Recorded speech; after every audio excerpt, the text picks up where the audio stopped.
Hello, friends, and welcome to Talking with Famous People. Oh, yeah, I'm codependently here with my codependent, Rachel. And we're gonna codependent on each other. You know, what is up with this codependence thing, Rachel, anyway? Do you feel like we're codependent? That's so funny. And what does that mean, exactly? I Hi, Eucalyptus koala. should we leave that to the audience? What does that mean? Presumably it's bad, right? Yeah, Everybody always says it's a bad thing. like if I rely on you for everything. I mean, well, it's like, I don't know, I think sometimes people fail to distinguish between, like, are involved in each other's everything, because we certainly are, Yeah. but why would that be a bad thing, really? Isn't it just kind of our relationship style? Yeah, it is our relationship style. I mean, we're both kind of the same way. We like to go full blast team mode when it comes to relationships. I don't think that's inherently unhealthy, but it seems to be presented as such, generally speaking. Yeah, it does. I would deny that we were codependent if I felt like I knew what it meant. You know, but the thing is, I don't really know what it means. So my title here, Codependence My Eye, is a little bit of a misleading title, I guess you could say. Because not so much that I negate the claim that we're codependent, as that I want to know what it is. What is codependence exactly, and why is it bad? I'm not sold on the notion that it's bad yet.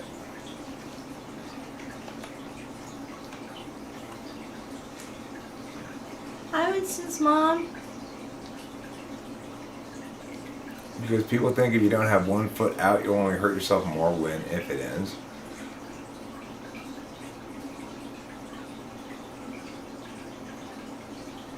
I mean, we're not planning on it ending at all. Neither of us think it's going to end.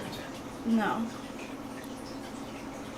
I already dealt with those feelings.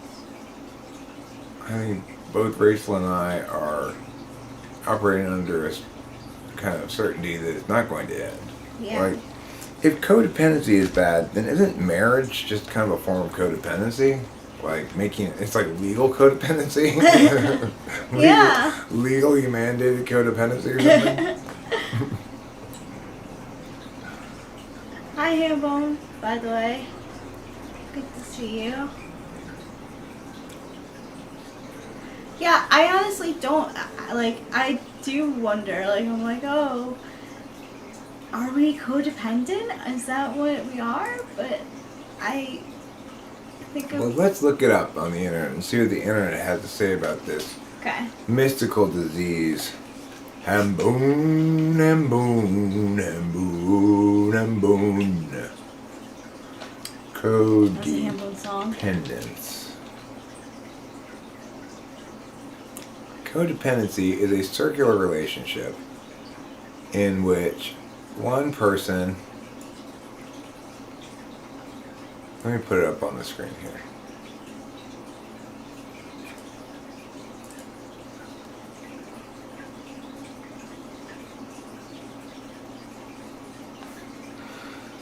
Okay, so I'll pull this up on the screen.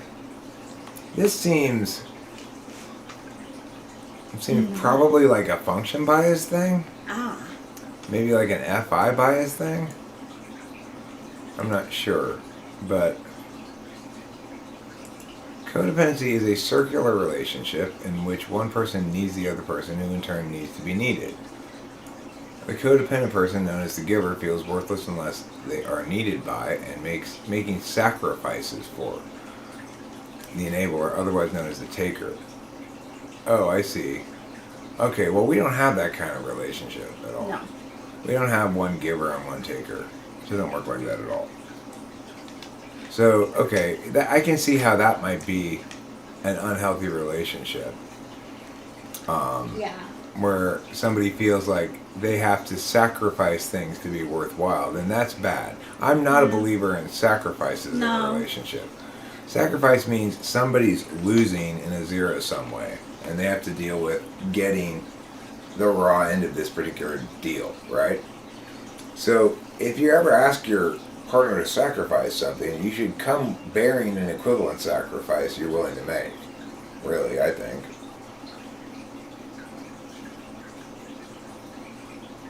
But, that's very FETI of Rachel and I to think that, rather than FITE. Yeah. I mean, people shouldn't feel worthless in the absence of somebody else needing something, like, but to a certain extent, it's going to be one of those things that I think to a polar person, you kind of have that core thing with your polar. So, like, to a certain extent, TE polar is going to feel worthless unless they feel useless. If they feel useless, So they need to feel useful in some capacity, but not much, right? Just a little bit. And in that regard, in the same way with ENTPs are going to feel worthless if they don't feel, if they don't have an opportunity to genuinely love somebody, right? They need to love somebody to put it all together. They can't just be in this world of without any emotional connections and be a healthy manifestation of self. And so too with every one of the polars, I suspect. So it's like,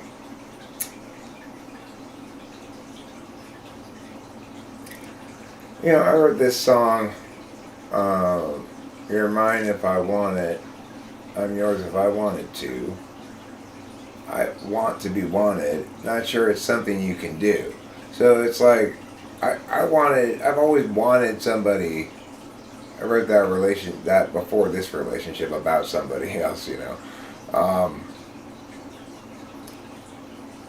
I always knew I wanted to be genuinely liked and appreciated in some regard, because I've never really been in that kind of relationship since maybe my very first one.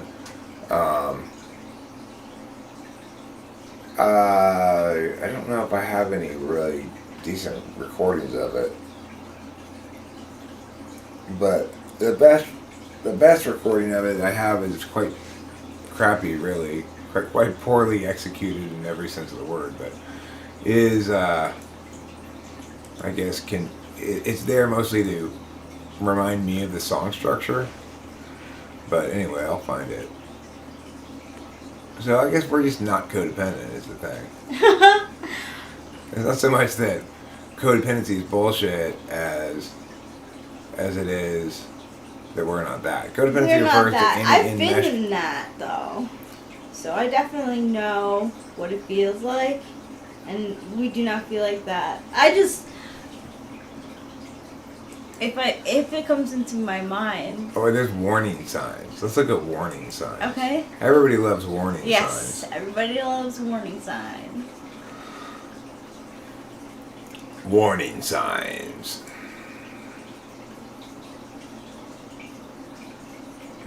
The name-o world. I like that. The world of naming things. World of naming things? People pleasing. It's normal to want people to like you, and we all want our loved ones to be happy. The difference between these normal tendencies and having to please people all the time. People pleasers often feel like they have no choice but to keep other people happy.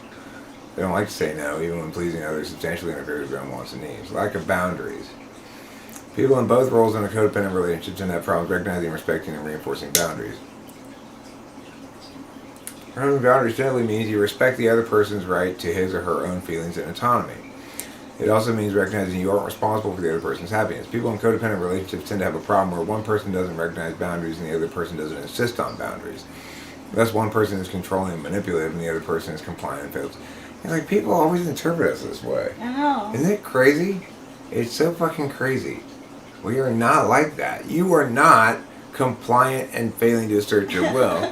You just don't have to be very blunt in your assertiveness with me because I'm not working against you. Exactly. And I'm a type 9 Enneagram. Like, and an INFJ. Like, I, in general, I prefer harmony. Poor self-esteem. Typically, neither person in a codependent relationship has very good self-esteem. One person needs the approval of the other, or at least needs to be of service to the other, have a sense of purpose. The person has low self-esteem due to having to depend on somebody else to meet material needs and being validation for that person. The dependent person is often controlling out of a basic sense of insecurity that the other person might leave. Well, I mean, that's just not the case with, like, people. This is a mishmash here of, like, TE and FE assumptions, kind of, you know. So, let's see. SJWs, what about them? Let's see what your question is. Have codependent tendencies? No, I don't know if they have codependent tendencies. I think that the SJWs are being themselves in a way that sometimes manifests toxically in society. Whether that manifests toxically in their own life is another question.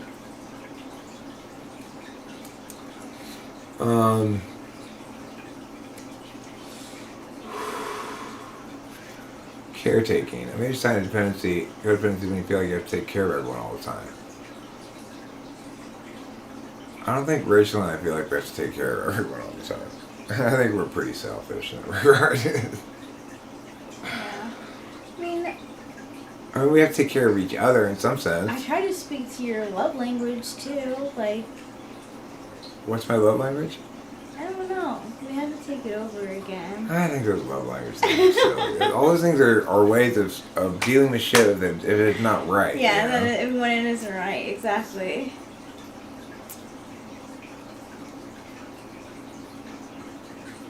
Well, I don't bash on Southern cooking. Let me tell you that. No, me My neither. God, you will never hear me bashing on Southern cooking. Although, I guess in general, California isn't really Yankee or Reb because I don't think we were a state during the Civil War, were we? I don't know. I don't think so. Well, Rachel is very unselfish across the board. In fact, when she feels as though she's been selfish, she's rather hard on herself. Yeah. Unnecessarily so. Yeah. I never uploaded the video though, Jake Forrest. Did you tell me not to, or what? Or I just didn't want to upload it, or I failed to upload it? I didn't want to. I just failed to. It's never that I don't want to. If I don't want to, I'm glad, Jake Forrest. I didn't know that I do Sparrow so good. I'm glad. Each person needs the other for something. But isn't that the core principle of a relationship? I right? mean, yes.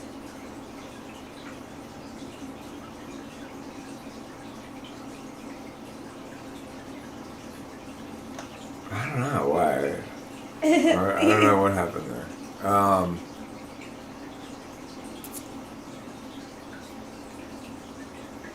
Oh, the English accent.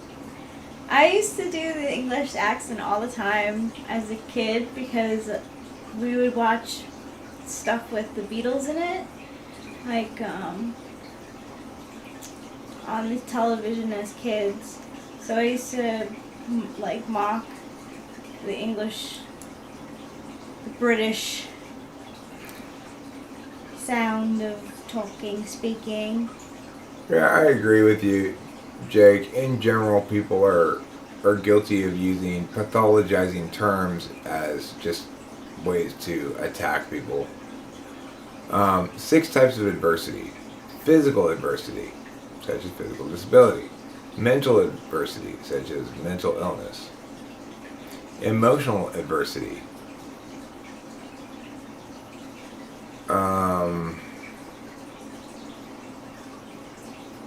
Self-worth is vital to develop, as rage and sadness can lead to problems in dealing with daily life.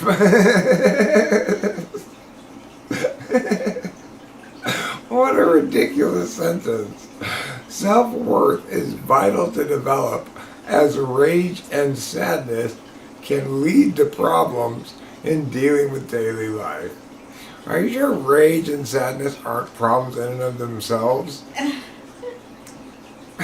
Yeah. Social adversity. Social interaction is crucial to human life. That woman is terrible, terrible woman. Anyway, being limited in social skills can severely limit a person from getting a job, making friends, or maintaining a family unit. Developing these skills can significantly improve one's life.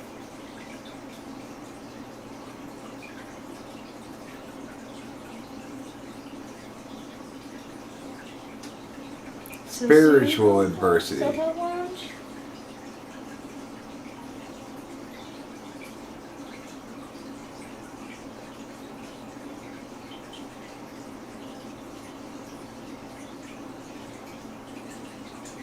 I credited the wrong person with what? Oh, self-help line and Jake. That's because you have the same color circle, I guess. My bad.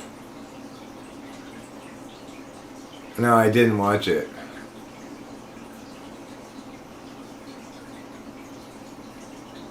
Right. Well, and that's the thing. Is so many of these kind of diagnoses are just pathologizing ways of explaining difference that better attributable to typology stuff.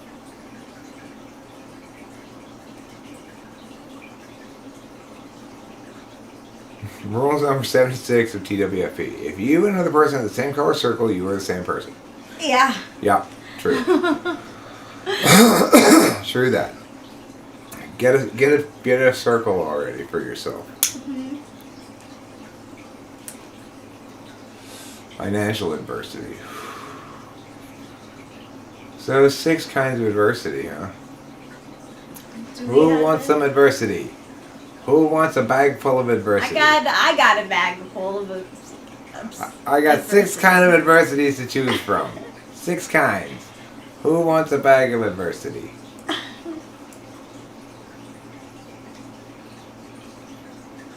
Hot roasted adversity. Diversity, it shall be. Diversity adversity. The 7th kind of adversity. Oh. Having to deal with diverse people. Oh my god. Can you believe it? Seriously. Like they break from the norm. It is so uncool. Jake, you're not from Self-Help Lounge. The thing is, we can explain so many of these differences between people as native to their attentional configuration and therefore not inherently a problem, right?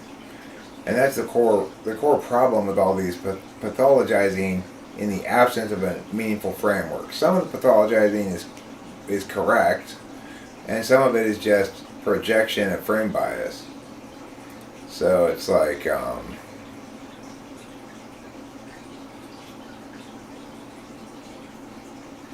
so it's correct to tell an ESFP or an ENFP they're TI polar. It's not correct to tell them that they're learning disabled, which is what they probably, some portion of them get told, you know. Sometimes evolve to be better than others. No, they didn't, Klaus. Is irritation native to being FI polar, or would that be contradicting or not necessarily either? I mean, irritation is... I will say this about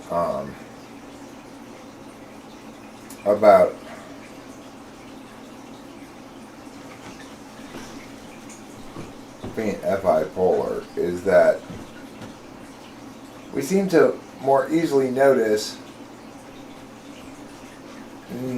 like anger, irritation, frustration emotions than other kinds of emotions.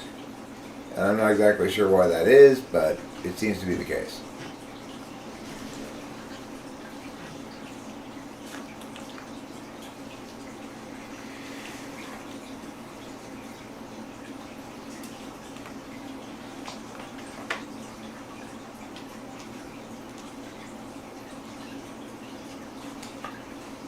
What's your disease, being INFJ?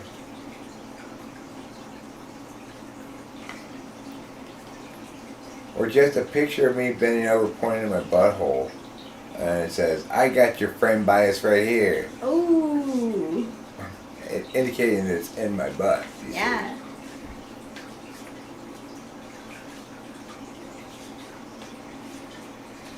We are lovable. Even if the most important person in your world rejects you, you're still real and you're still okay. Well, yes, that's all true, but I don't think Rachel really sees her mom as the most important person in the world. I think she sees her mom as this barrier that keeps irrationally, unreasonably, and for no reason other than sort of a implicit cruelty, keeps getting in her way, you know?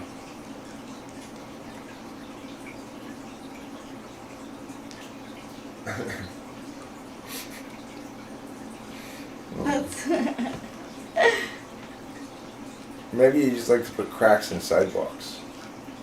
But you don't want to be vandal, so you just wait for it to rain and hope to be there the moment it cracks. You're a crack chaser.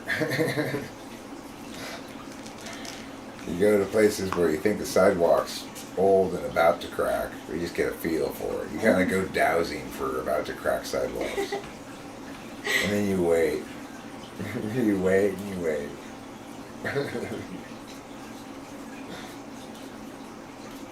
Pretty much after it rains and then gets dry, the crack will appear.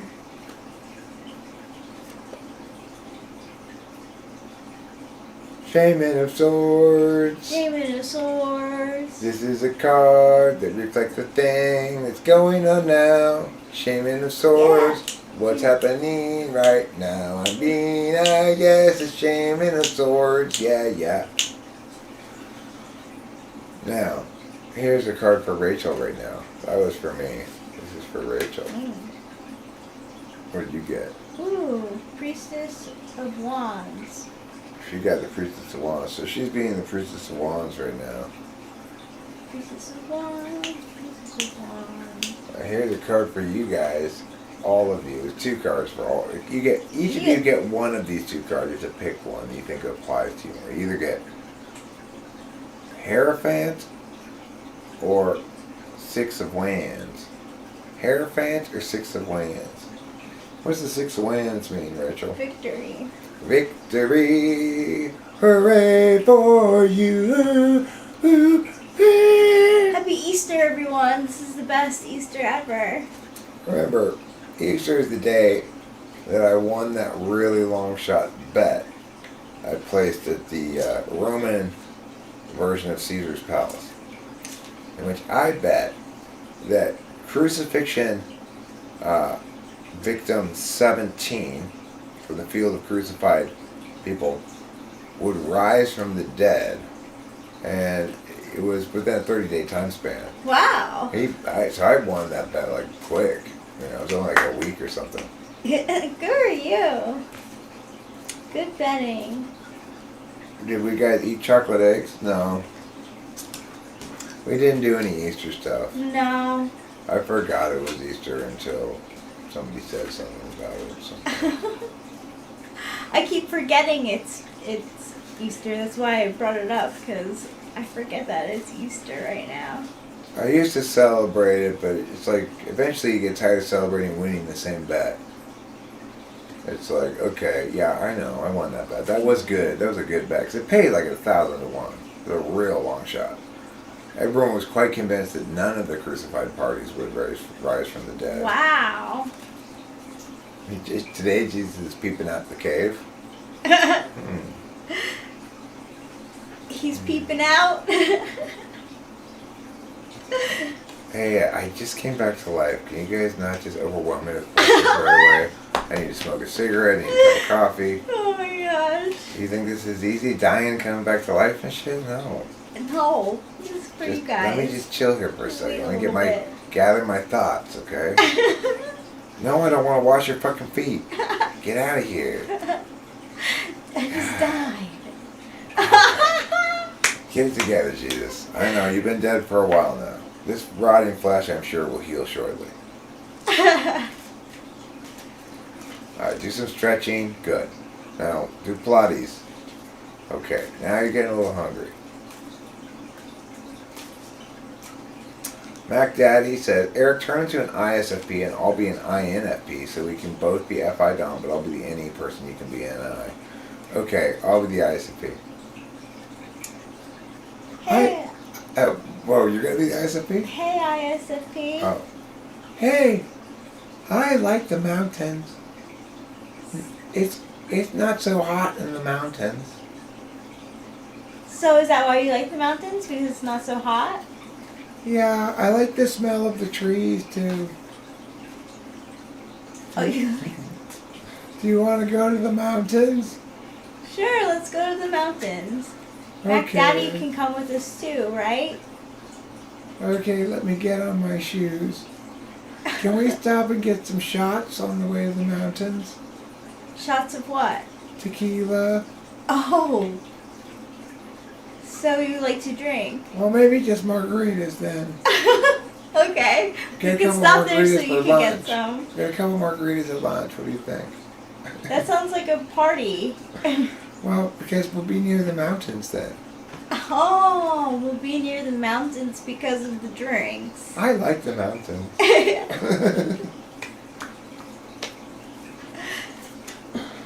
Mac Daddy says, of course, I'll go to the mountains. What are you going to do there, Mac Daddy? An INFP says that? I don't think so. Ooh. I'm going to need to feel my way through this thing here for a bit. Do I really want to go to the mountains? Whoa. You know, if I do go to the mountains, I might be happy because of reasons A, B, C, D, and E. Or, on the other hand, it might make me feel sad. Oh. For reasons F, G, H, and I. You can never tell. Uh-oh, everyone stop making fun of FI. Dolls is here. Stop making fun of FI. Hey, Dolls. Hey, what's up? Hey, what's up, buddy? Hey, good to see what's you. up? Yeah, we were just... We weren't just talking acting shit. About... No. Yeah. No. Why would we be doing that? Here, I got a card for you, Dolls. The 10 of Swords. Oh, did someone make you sad today? Do you feel like you've been stabbed in the back? He has a stomach ache. Oh, that's pretty Ten of Swords-ish. He ate Laid out too in much. bed. It's kind of a literal 10 of Swords. Yeah, it is. He has a distended belly of a young Ethiopian lad.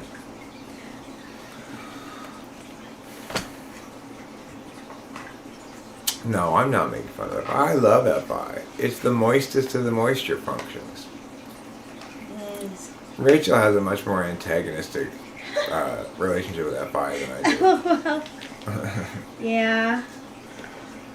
Like, it's really difficult for her to say, the reason I did that is because I wanted to. Oh my gosh, it's so hard for me to say that. Even though that's really the answer, because I wanted to, because I am an INFJ who has 7 in her tri-type. So I do what I want. I think my FI emerges more prominently from, no, I hate X. Yeah, well, I mean, I agree. I think that my FI mostly emerges in terms of, when it erupts into words, it's mostly because something has made me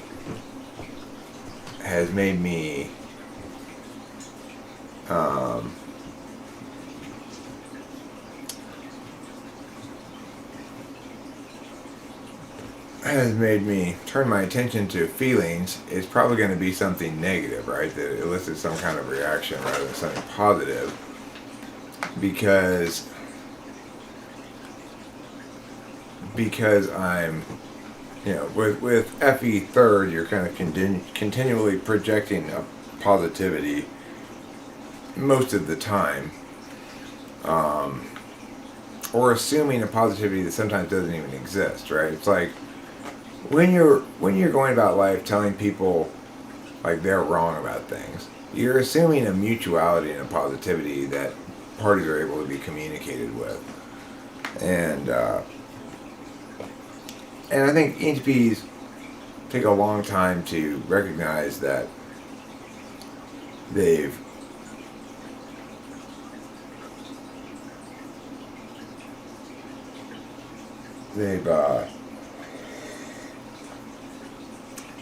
that they're assuming everybody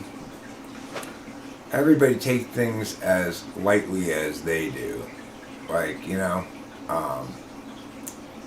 So what happens to be fairly often is someone will say, "Hey, are we cool?" And I'll have no idea what they're talking about. Like, what, did we get into a fight or something? Where maybe we did have some conflicts. Sometimes I'll remember, but usually not, you know. And the reason is because I was operating under a false assumption that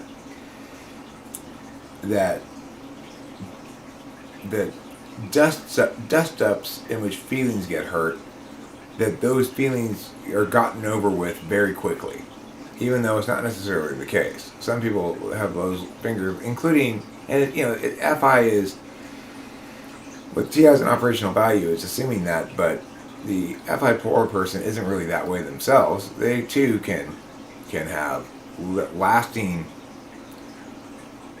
callbacks to things that had emotional significance, right? That's why, like, sometimes I think about things that I've said when I was mentally ill to you, and I have regret about saying those things because they weren't said when I was healthy, and they weren't true either. I don't even remember what I said, honestly, but I know, like, that when I wasn't healthy, that I was saying things that just weren't true. I was very, like, scared. Well, I mean, if you said anything to me that bothered me, I'd remember what it was. You know, I can't think of anything. Okay, that's good. The thing is, I found that you actually didn't really say things that weren't true much. You primarily said things that were true, that were just kind of like harsh truths or mean truths, Yeah, but not really to me. Right, I know. Not really to me. You didn't really do that to me, so I don't know. The thing that was very endearing to me ultimately was that no matter how crazy you got, the one thing you clung to was that you trusted me. Mm-hmm. And yes. And you know, it's like it's dealing with a battle like that that we had to deal with together and coming through the other side of it. If you're meant to be, that kind of thing is not going to break you up, and it's also not going to create lasting damage so much that it is going to create a bond of mutual trust. You know? Yeah. That's for sure. Ten of Swords. General meaning. Stick a fork in it. It's done. Duels. Perhaps a runcible spoon will help? I don't know what a runcible spoon is. Perhaps a runcible spoon? Runcible? I actually don't know what a runcible spoon is either, although I've heard the term before. I can't picture a specific spoon. So I don't know. It's some kind of spoon, I imagine. That's cool. Well, Jeremiah, you made me curious about what codependency was. So before you got here, we looked it up, and no, we're not codependent. No. I was going to say, I was expecting to end up saying codependency itself is bullshit. But if people actually engage as they described there, that would be an unhealthier kind of relationship. That certainly isn't ours. No, and I've been in a codependent relationship where I felt like I needed the person, and it's not us. I mean, the thing is, Rachel may be susceptible to that kind of thing. Yes. But it's the kind of thing that you're susceptible to when your environment's unpredictable. So it's like when the environment is predictable and consistent with what it says and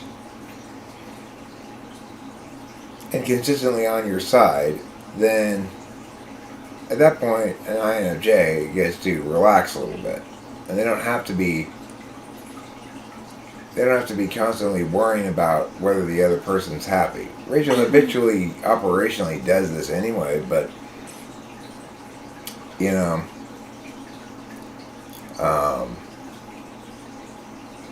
as I said to her this morning, I think we both think to ourselves periodically, well, you're stuck with me now, I hope I'm good enough. But we both think that about ourselves, ultimately. And it's like, this is FI backslot shit. And yes, Mac Daddy, I think that what you said there is definitely FI backslot.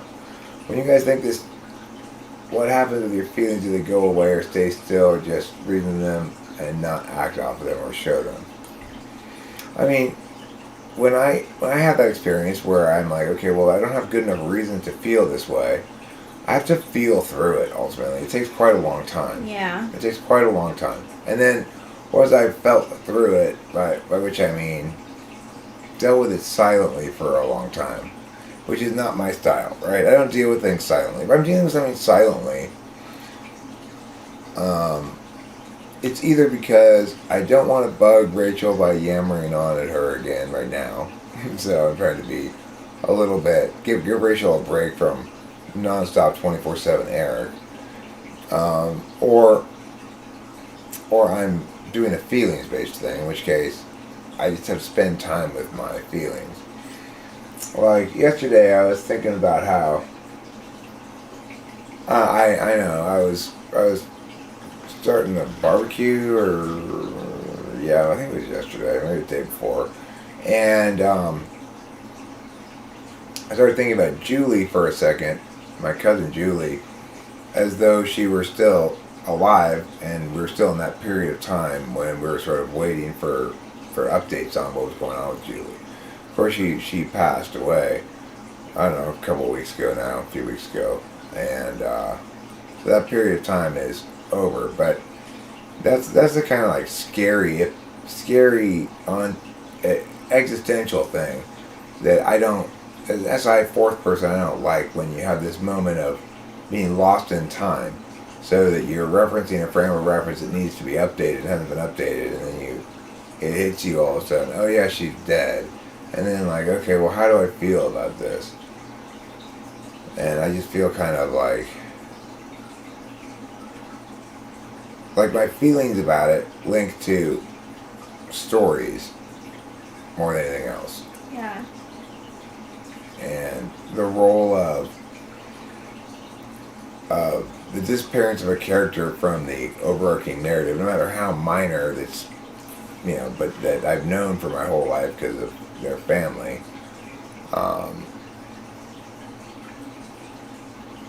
It's like a sobering event. Hi, Jeffrey. Happy Easter, Jeffrey. I was telling people before I was telling Rachel before I started this live stream that I was going to end it at 6:30 because I needed another hour and a half to read that book. Yeah. We have to stay on track with this stream because he's got to read some more of the book. Jeffrey's been assigned this horrible, horrible book. Oh my gosh. This book it feels so bad. Fucking so terrible. Oh my god, it's like so bad. That many pages. But it's like incredibly self-indulgent, dense NFP garbage. Sorry, Alec T. Sorry, Dallas. I wouldn't recommend this book either. And a lot of time, sorry NFP, sorry.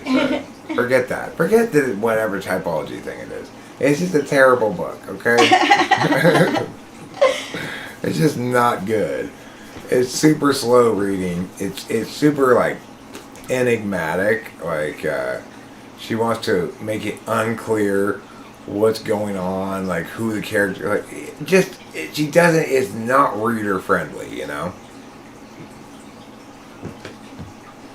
Well, thanks, dogs. I appreciate that. So maybe that's not NFP garbage. I don't know what kind of garbage it is, but it's terrible, you know. And it's like, oh.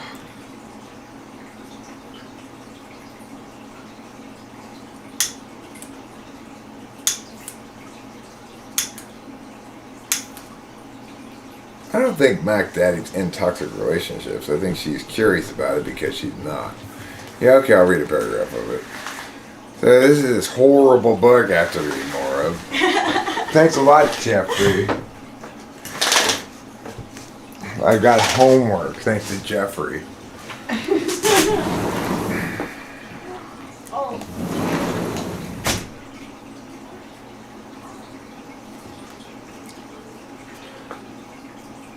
Halish Talkies advertised itself as the first cinema hall in Kerala with a 70mm cinescope screen. To drive home the point, its facade had been designed as a cement replica of a curved cinemascope screen. On top, cement writing, neon lighting, it said, Halish Talkies in English and Malayalam. The toilets were called his and hers. Hers for Amu, Rahel, and baby Kochama. His for Estelle alone because Chaco had gone to see about the bookings at the Hotel Sea Queen. Will you be okay? Amu said, worried. Esta nodded. Through the red Formica door that closed slowly on its own, Rahel followed Amu and baby Kochama into hers. She turned to wave across the slippery oily marble floor at Esta alone with a comb in his beige and pointy shoes. Esta waited in the dirty marble lobby with the lonely watching mirrors till the red door took his sister away. Then he turned and padded off to his. Now note, this nonsense page is about they went to the bathroom at the movies. They went to the bathroom at the movies. Let's replace all of that, plus this upcoming bit with they went to the bathroom at the movies. Right? Talk about unnecessarily dense. Yeah, it's terrible. It's absolutely terrible. In hers, yes, they continue with this going to the bathroom part. In hers, Amu suggested that Rahel balance in the air to piss. She said that public pots were dirty, like money was. You never knew who touched it. Lepers, butchers, car mechanics, pus, blood, grease. Once, when Kochu Maria took her to the butcher's shop, Rahel noticed that the green 5-rupee note that she gave them had a tiny blob of red meat on it. Kochu Maria wiped the blob away with her thumb. The juice left a red smear. She put the money into her bodies. Meat-smelling blood money. Rahel was too short to balance in the air above the pot, so Amu and baby Kochama held her up, her legs hooked over their arms, her feet pigeon-toed in bata sandals, high in the air with her knickers down. For a moment nothing happened. Rahel looked up at her mother and baby Granduit with naughty, now what question marks in her eyes. Come on, Amu said. Sss. Sss for the sound of susu. For the sound of mayusik. Rahel giggled. Amu giggled. Baby Kochama giggled. When the trickle started, they adjusted her aerial position. Rahel was unembarrassed. She pinched Amu had the toilet paper. Why in the world am I still reading about these characters in the fucking bathroom?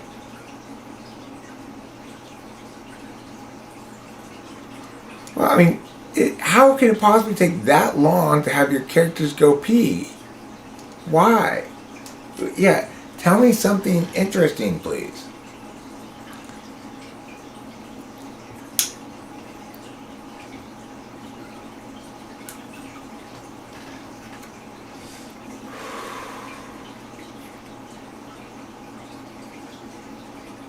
Well, I mean, like, I'm enjoying this cartoon I'm watching called Kingdom on Crunchyroll, which is, so, it's a very, like,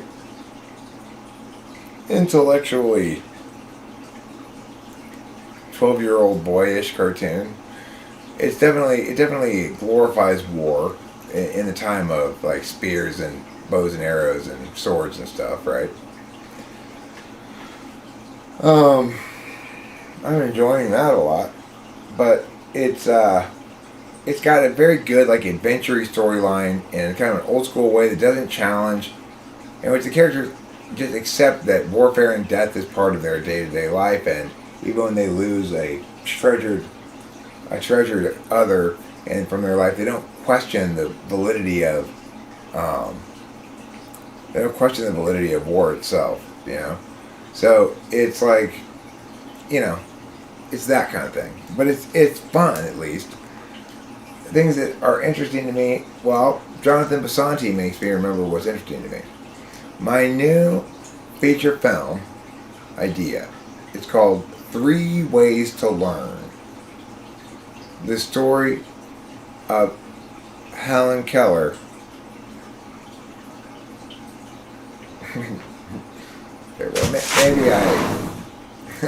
Maybe I should reserve this story now that you're back for free. Anyway, Helen Keller, 3 Ways to Learn. Ooh, yeah! It's the story of a blind and deaf woman who only has 3 ways to learn about something. And that's by smelling it, tasting it, or feeling it. And one day as she's reading her Braille book, she encounters a word she's never encountered before. And that word is penis. And of course, she wants to know what it is. But there's only 3 ways she can learn.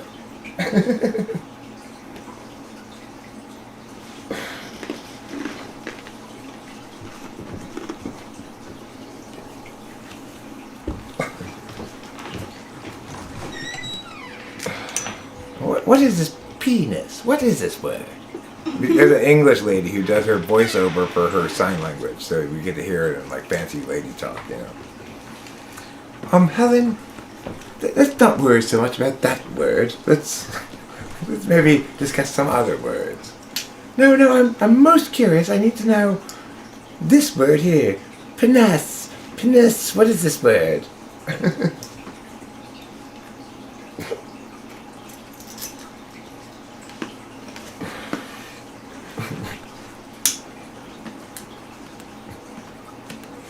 Think about it, Helen Keller only has 3 ways to learn about something. You can't tell her about it. She can't hear you. She can't look at it. She can't see anything. She can't listen to what sound it makes. She can't hear anything. She can't read its lips. She can't see anything. All she can do is feel, smell, and taste. Jeffrey, stop ruining the premise of my movie. Right now. You stop it right now. Okay.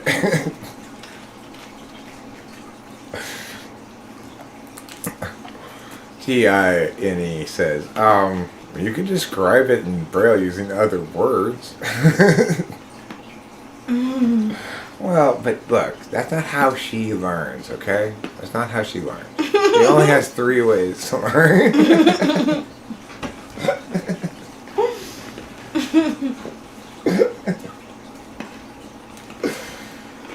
Oh. Can you feel, smell, and taste your way through advanced algebra? Yes. Yes, you can. If you don't know, irrational numbers have kind of a metallic taste to them. But they smell like buttercream. Ooh, buttercream. You guys are getting some ASMR too with the crunching of pretzels. I'm having some hard pretzels right now. They're little broken off pieces. First half. The miracle wanker. Yeah. Well, I mean, think how developed her hands are from knowing everything that way, you know. Can I? She's like this. May I? It's how I see. And then she like touches people's face to see what they look like.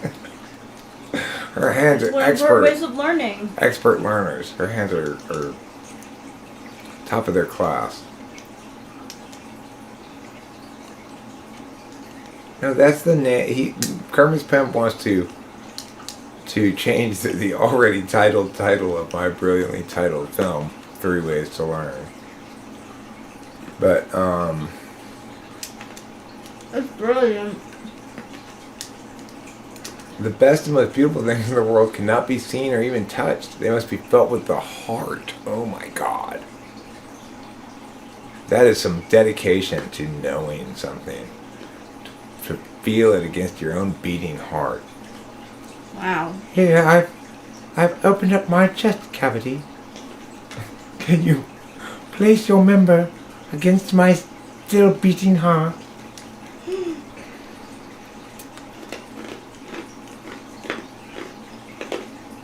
Jake Forrest, I saw one FI person said, I don't feel comfortable doing that. It's a perfectly reasonable solution I proposed. I learned that FI people for being uncomfortable is good enough reason. Well, that is a good reason not to take some kind of action. Feel comfortable doing it. Even if it's a perfectly sensible solution, if not everybody is comfortable taking different kinds of action. Like if you say, well, why don't you just dunk the basketball, Eric, when you get down there? Well, it's a perfectly sensible solution, except I can't dunk. I can't jump that high.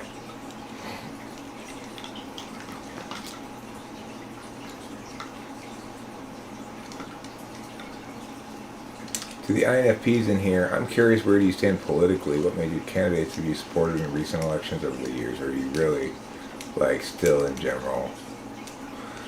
Well, social media, I would posit that the INFPs in here would say, I don't really feel comfortable talking about that. I don't like controversial shit. You're gonna peace out for now. Hopefully stream's still up in an hour or so. Bye for now, everybody. Bye, Mac Daddy. Don't forget to go run your game as Mac Daddy of the state of wherever state you're in. Yeah. Texas or something. Mac Daddy slays more lady in a day than the rest of y'all do in a lifetime. Mac Daddy is the Mac Daddy of lady slaying.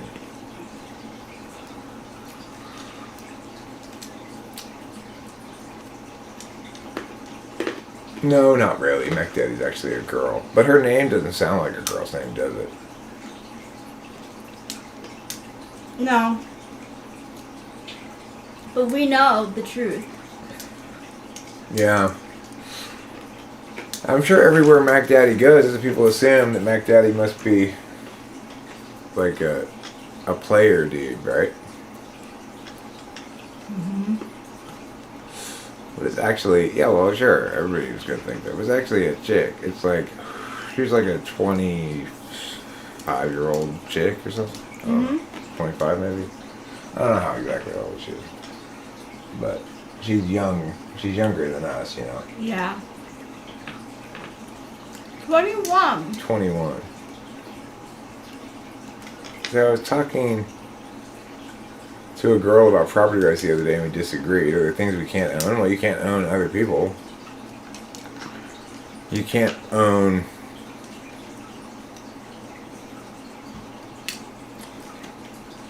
I mean, you can't lay... You think about ownership as being making justified claims to something, then you would say, as conventionally understood,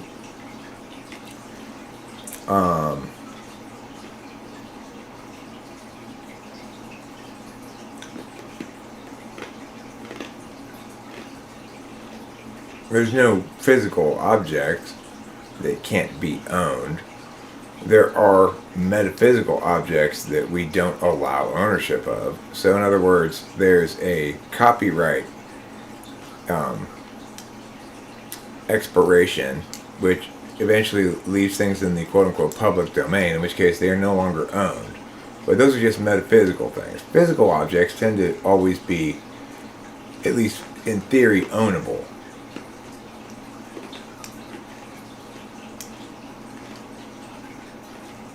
Are there physical things that we shouldn't be allowed ownership of, such as weapons of mass destruction? Well, I mean, the question of weapons of mass destruction is really as follows. Given that states, as an exercise of their monopoly on use of force generated a kind of weapon that can't be used defensively.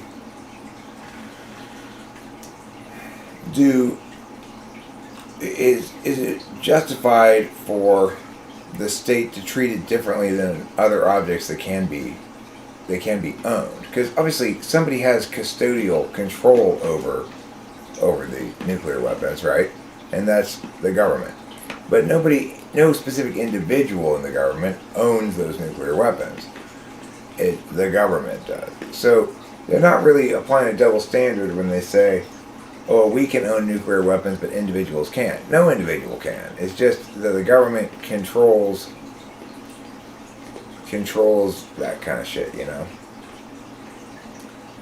Death will eventually control everything. I'm not convinced yet. I'll believe it when I die. I'm not going to be convinced until I actually die. Because, you know, I'm pretty sure I'm the main character of the story. Yeah.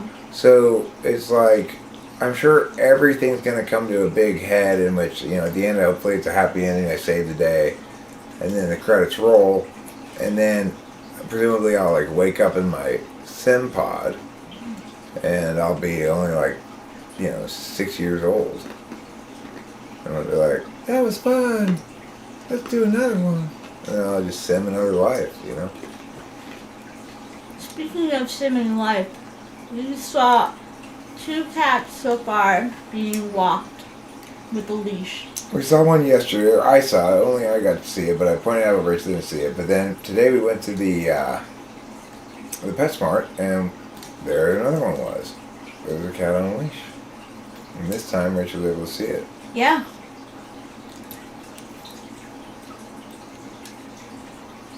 It makes a pattern. Does potential for harm affect ability for ownership? Not usually. I would say that, Jeffrey, that nuclear weapons comprise, or weapons of mass destruction in general, modern military weapons even maybe in general, comprise a somewhat unique set of objects. It is the case that individuals and or groups can generate objects that have a great deal of offensive potential, which is indiscriminate. So, like, if you release a chemical weapon or a biological weapon or a nuclear weapon, the killing is indiscriminate. You can never claim that you did a surgical job of targeting anything, because there are no surgical targetings with nukes, right? Or with chemical weapons or with biological, because in those instances you are well, I guess you could make the argument for chemical weapons in some instances, maybe, but regardless, the point is that for something, when you have in the world objects like plutonium, which just a tiny amount of it could poison an entire continent worth of people, then whoever it is that has access to that and has the capacity and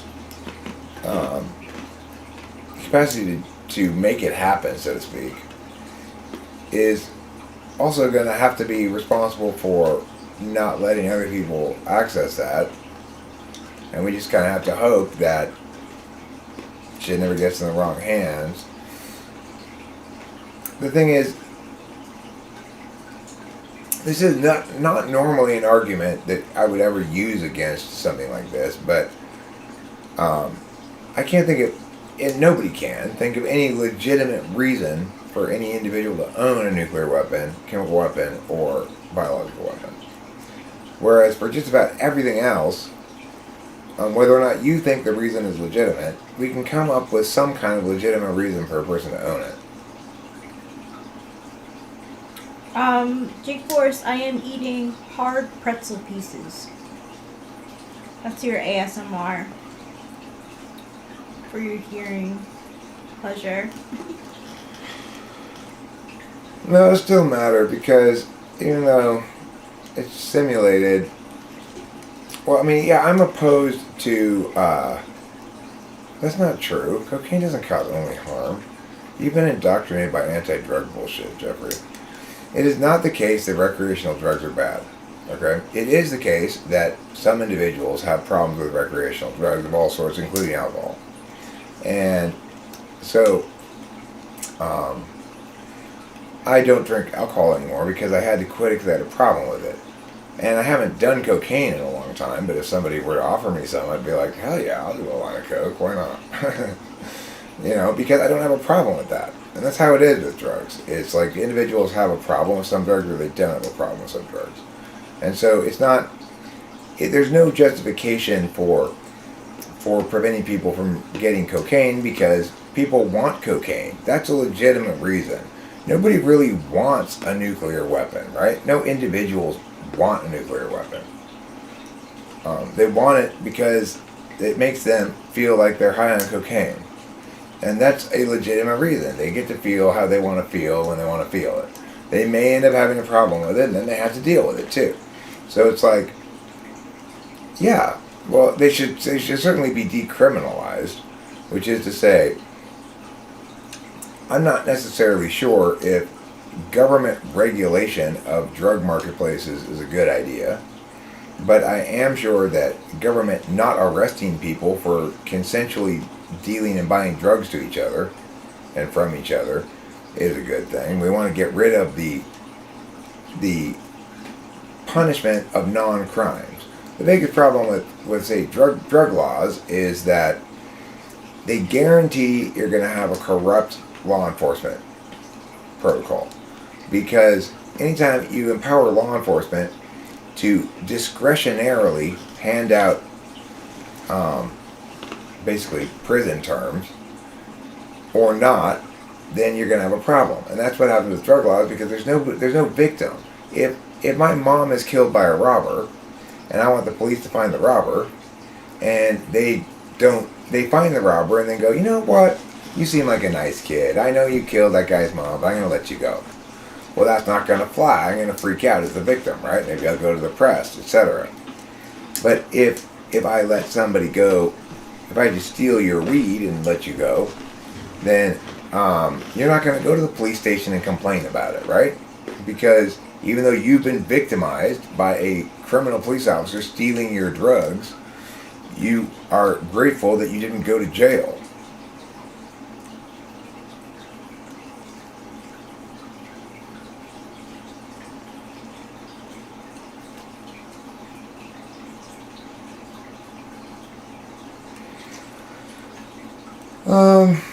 I mean, I don't think in general people will delegate maintenance and safety to the cheapest contractor. In most nations, that's not going to happen because of this weird obsession that people have right now with avoiding being blamed for not preventing things. COVID is an example of society's leaders, quote unquote, all basically getting the same message. Well, if you don't jump on this bandwagon and people die, you'll be blamed.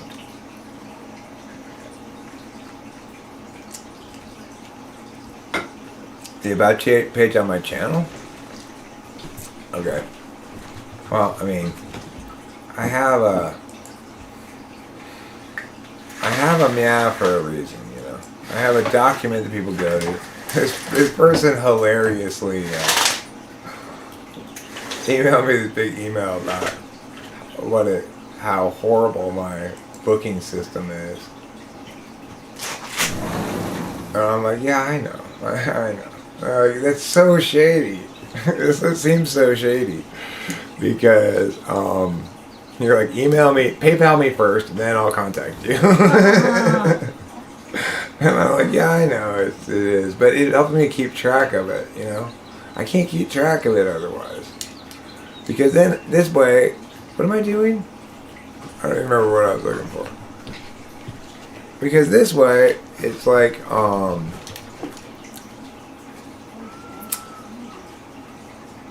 the About page, right?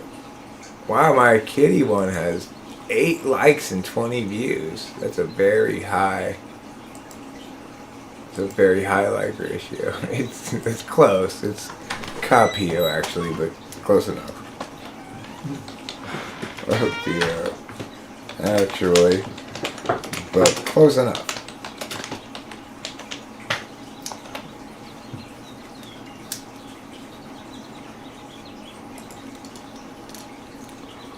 Yeah, my kitty named Blade. You're not a kitty named Blade. Silly kitty. No, you're a kitty named Capio. Yes, Capio. He's Oh. a wonderful, wonderful kitty. Your silly daddy made a video about I you. ain't trying to make no trouble, just lying in the shade. I'm a kitty made of wonderful, and my name is Blade. It's her stage name. Trying to make no trouble, just lying in the shade. I'm a kitty made of wonderful, and my name is Blade. Miss Blade. Kitty looked surprised to discover her name was Blade as well. Okay, anyway, I thought what I'm doing. I'm supposed to be here changing my about page. I forgot what I was doing. Shocking, huh? Can you imagine Eric forgetting what he was doing? What kind of crazy world is this we're talking about? About. Oh yeah. Customize channel. Pew pew pew. Write down the thing. Pew pew pew. Here we go. Meow meow meow. Gonna change the words on that thing. I love you. I love you too, my darling squarting warling barling. Aww. There. I don't want this to be the thing. A biggity diggity diggity ding. There.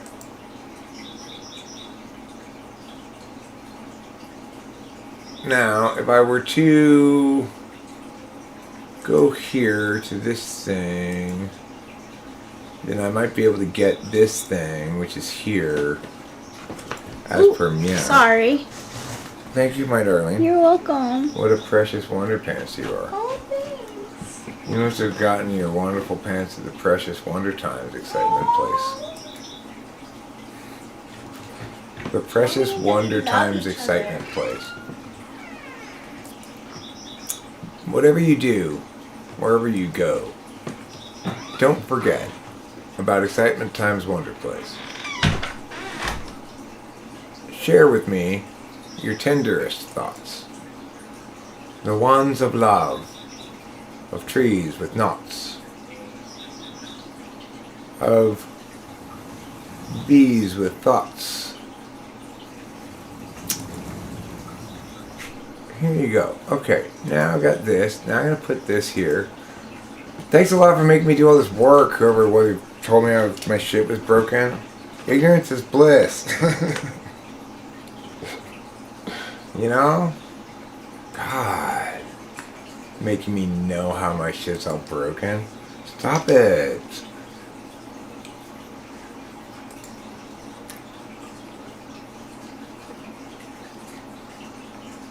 You made me know my own knowledge. You know I don't like that.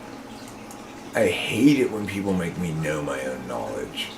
Oh my goodness. It's circular thinking. Yeah. It's like, you're supposed to know my knowledge, not me. Yeah. Okay. Imagine what numerous useless wonders the NTP invented before the internet. Many numerous ones, I suppose? I don't know. I've been trying to figure out if I feel misunderstood. I'm not sure how to think about it. Well, do people interpret your statement, I'm not sure how to think about that, to mean that you are certain regarding your thoughts about that thing? In which case, yes, there would be a clear misunderstanding, and the other parties would be to blame. I have been told the way I operate is dysfunctional, and I know that is true to an extent, but there is an element that those people do not understand, the weight perhaps. Yeah, well, you have to live with the feelings that go along with your decisions, and you probably have a clear understanding of how small decisions can have long-term impacts on your feelings. And you know, your feelings are the wettest and most tender part of you. wettest and most tender. No, ew. Listen. Feelings are natural. Feelings are good. Yes. Feelings are wet. Like Hallelujah. rain fallen wood. Oh. Feelings are sloppy. Feelings are moist. Feelings are gathering up in your cloister of nuns that you have behind your house. So go see those nuns. And I'm Eric Strauss. The end. A poem about feelings. You know, I talked to Jeffrey's sister earlier today, and she, like Jeffrey, is unable to meaningfully talk to me about her own feelings. This is the problem I have in part with this whole thing, is that you've got anti-polar mom, and then you've got two kids who I'm saying, like, okay, but what about what you guys want? And they're like, Jeffrey's like, well, I don't know what the hell I want, basically. Or he knows what he wants, but he wants to play with this right now, rather than what he's having to do, and that's perfectly understandable.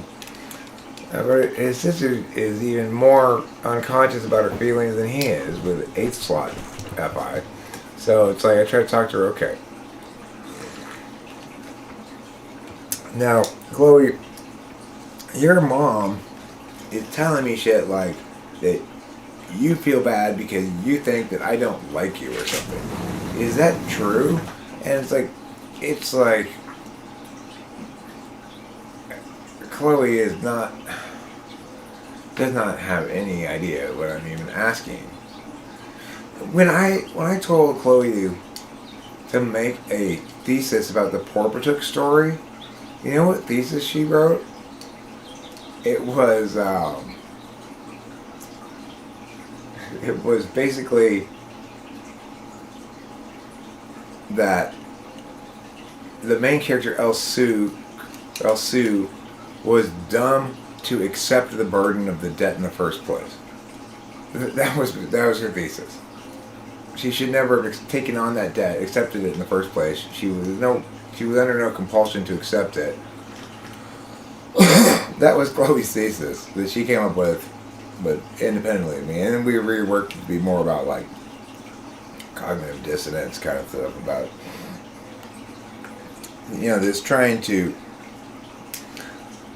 avoid reconciling contradictions in a meaningful way by incorporating elements from each thing in this kind of compromisey bullshit thing. So in the end, like El Sue in that story gets the worst of both cultures. She gets, if they were going to adjudicate it entirely the old Indian way, then Porpoise would have had to forgive the debt at the deathbed and accept in lieu of payment in this life, payment in the next life. But instead, the tribal elders split the difference, right? They try to cut the baby in half. They say, okay, well, we're going to keep with the superstitious stuff, and your dad's spirit is still walking the land because the debt's unpaid. But we're going to apply a kind of a modern, the estate inherits the debt kind of approach to it. So there's an implicit contradiction there, you know? So naturally, and as an ISTP, I just thought that was very interesting. Is that as an ISTP, she basically blamed the main character for the whole thing because she saw a singular point of departure for all the bad outcomes, namely that this girl had accepted as her burden this debt that she didn't have any compulsion to accept, and was accepting primarily because the elder said, if you don't, your father's spirit will walk the land unsettled, right?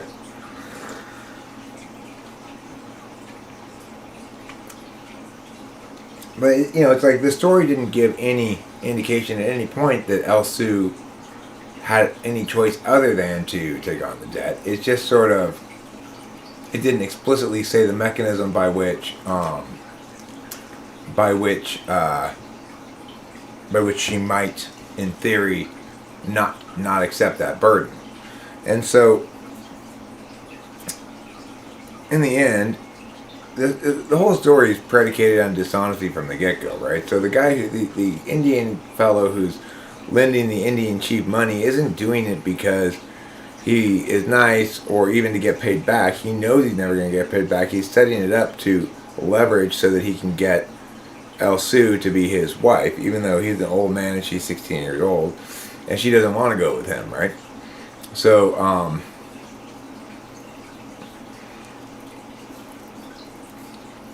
mean, Chloe's right that the problem was that Sue conceded the frame. That's the problem. She conceded the frame. The thing is, in the story too, it's like she hadn't even been with her dad for very long before he died. She had moved back to live with her dad from the mission where she had been raised by Catholics. You know how those Catholics like to bring the Lord Jesus Christ to the savages and help their souls to be saved. I forget about that sometimes. Because prior to when, like, Europe went and invaded the New World and stuff, like, hell was getting so packed with savages. It was so packed with them because they didn't know about Jesus, so they had to go straight to hell. That's such a good topic for today, being Easter. Yeah, right. But now, thanks to the Europeans' invasions and conquerings, even brown people can go to heaven. Oh my gosh, that's really revolutionary. You're welcome. We don't have any Easter eggs. No, we don't have any Easter eggs. We're not big Easter celebrators, really. It's kind of a kid's holiday, It's like, if you got little kids around, then you play Easter eggs. Yeah. But if you don't have little kids around, there's no reason to eat Easter, really. It's like, even if my dad were home, I doubt we'd have any kind of, like, Easter dinner or anything. It's not a holiday we've ever really celebrated. My parents being both atheists,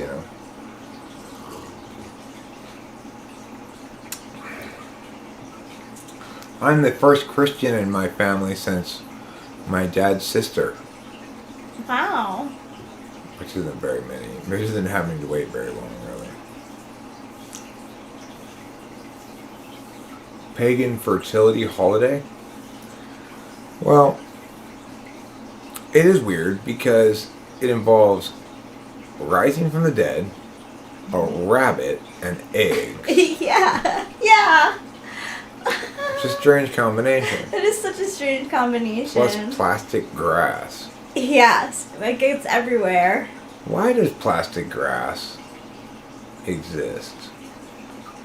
Because you can't put real grass in those things.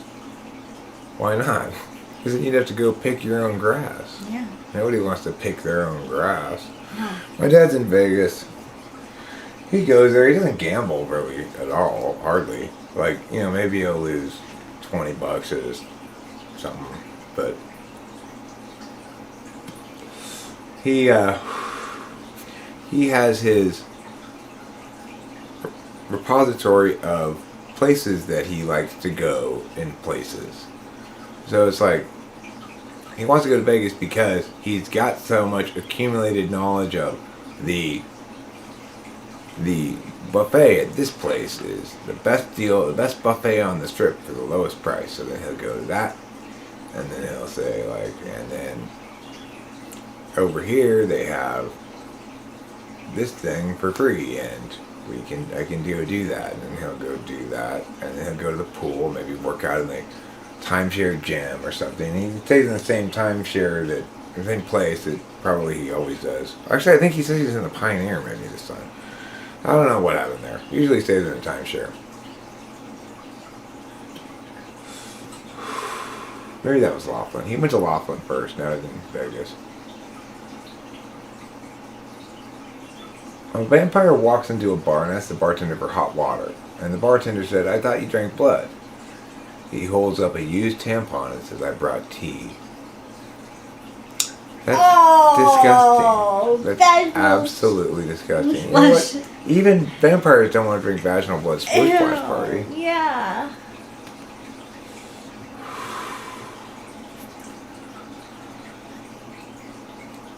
That's gross.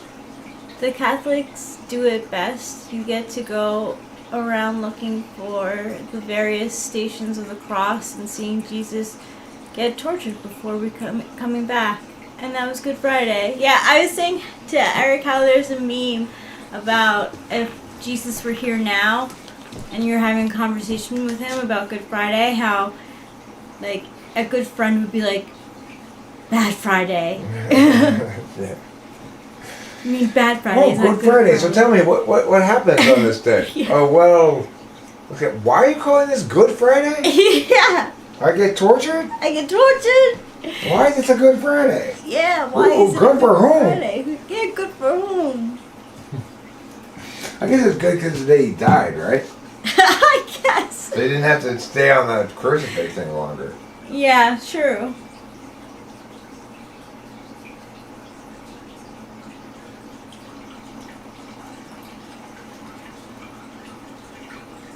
Yeah, we went to Hawaii a couple years ago, right before Yeah. COVID. Yeah, right before. And we had a nice time. It was a lot of fun. It really was a great trip.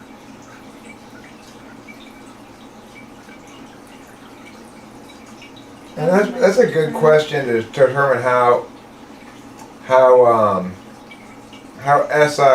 backstack or ignored or unconscious SI is. You say to them, okay, can you tell me about one vacation you've been on sometime in your life? And like they go, okay, yeah, well, one time we went to Disney World. And you say, okay, well, can you tell me a single moment from that trip that's memorable to you, as maybe like the most memorable moment of the trip? They'll tell you something that's not a moment if they're NI 8 or 7.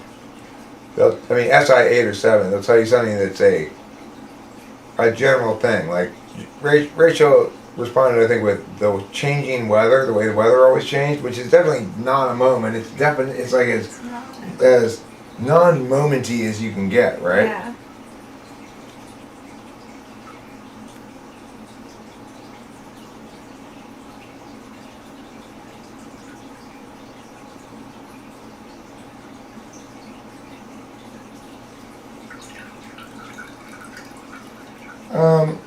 The food was a little expensive. Like, grocery store food is more expensive than it is here. Yeah. Because it's like, there's only one place you can really go. Well, it's because shit gets to be shipped across the ocean. And it's like, you can, even like, prices in general there are a little higher than most states. Mm-hmm. But,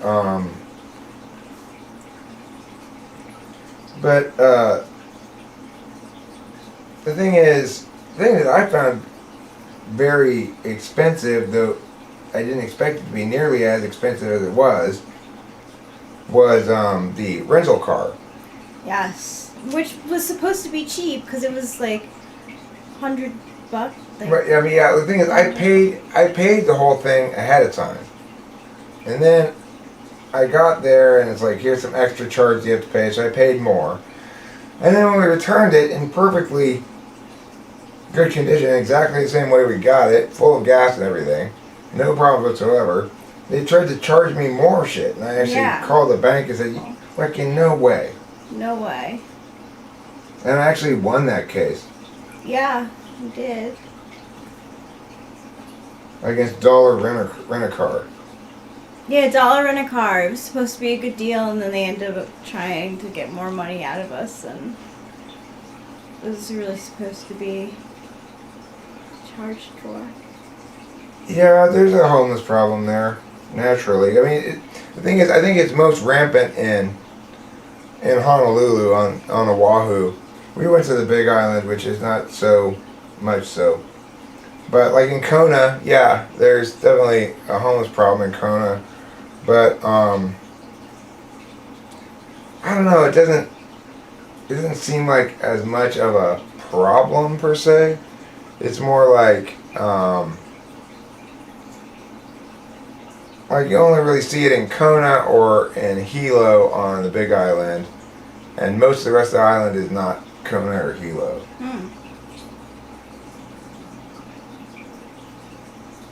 I think the fancier the island gets, the less of that you get probably. So like if you go to Lanai, which is called the Garden Island, it's probably there probably isn't really any homeless problem.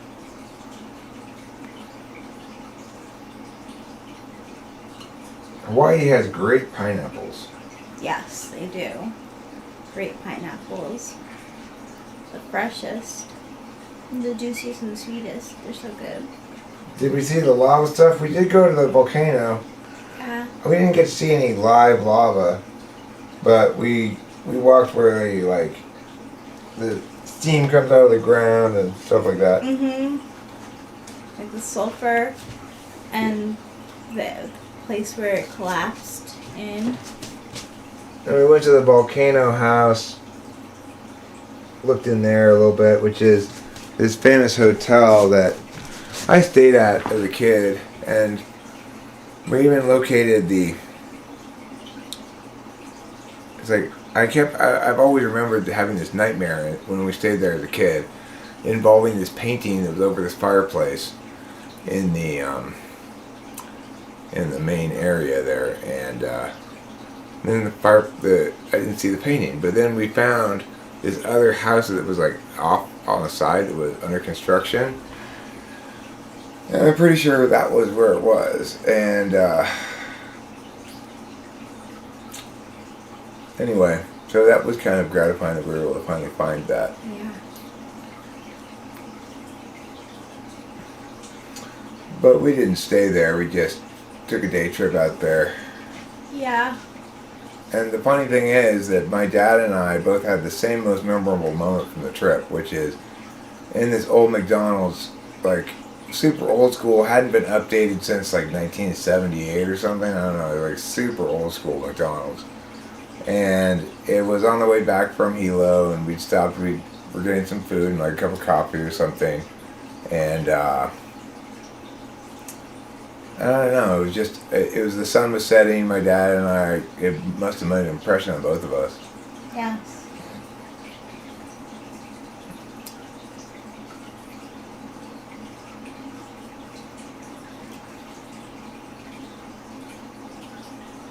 Book and fireplace come up again? I don't think it was a book. It was just a fireplace with a painting over it.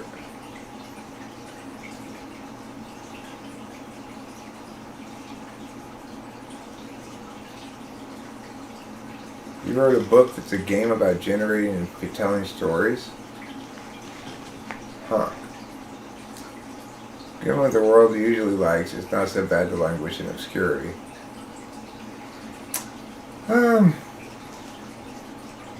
Yeah, I mean, well, the thing is, not everything that's extremely popular is crap. That's a fundamental problem with that frame of reference, right? It's like, it is true that some quality stuff isn't embraced by many people. And so it's easy enough to say, well,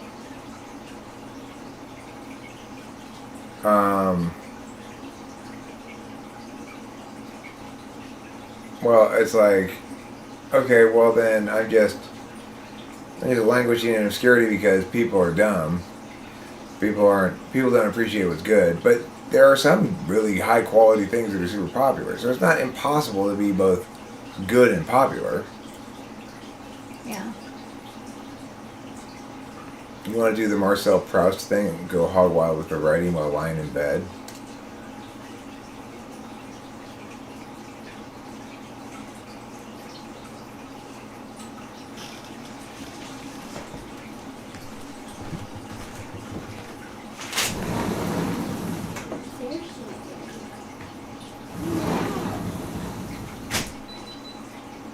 So, I feel you, Dallas. Once it exists, your work is done. Right. I do the same thing with Gospel of Pantheon. I just post it because rather than contact any publishers or anything, the important thing is that it's done and exists. Which is not a very good way to DE or NE, I guess. Alright, well, I think I'm going to wrap this up here because do you or anyone else in the chat feel like the way time is experienced is type specific? Sort of. I think that certainly the way that time is understood and talked about is dependent on your type. Whether or not you have as a frame of reference that time passes as a manner of experience and can be, either more or less torturously slow depending on what's going on, right? So that's an SI perspective, whereas an NI party is going to just say they're going to reduce a given experience to the meaning of that experience rather than focusing so much on the experience itself. So it's like, well, if Rachel wanted to complain about the situation when she was being made to stay outside at her mom's house back in New York because her mom's a fucking bully, it never occurred to her to complain about the physical realities of it, that it's uncomfortable, that she's getting sunburned, that these kind of things. Whereas I immediately was like appalled by it because that's what I'm immediately thinking of, like how uncomfortable, how denying somebody comfort seems totally unacceptable to me. Yeah, it really is unacceptable.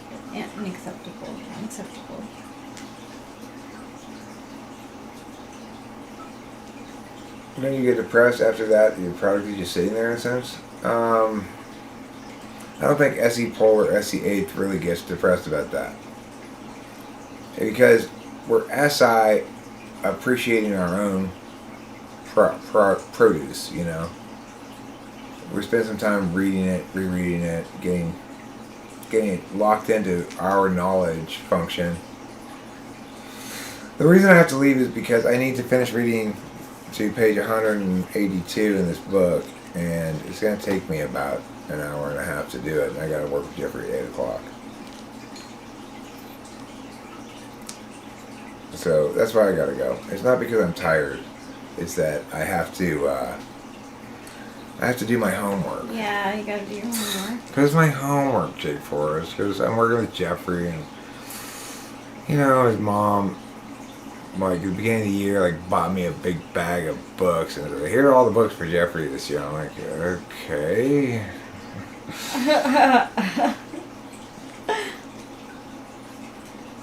Anyway, so talk to y'all later. Thanks for being here. Yeah, don't forget to being eat here. plenty of cheese. Don't forget to eat plenty of cheese. And if you can't rock and roll, then just do one of the two.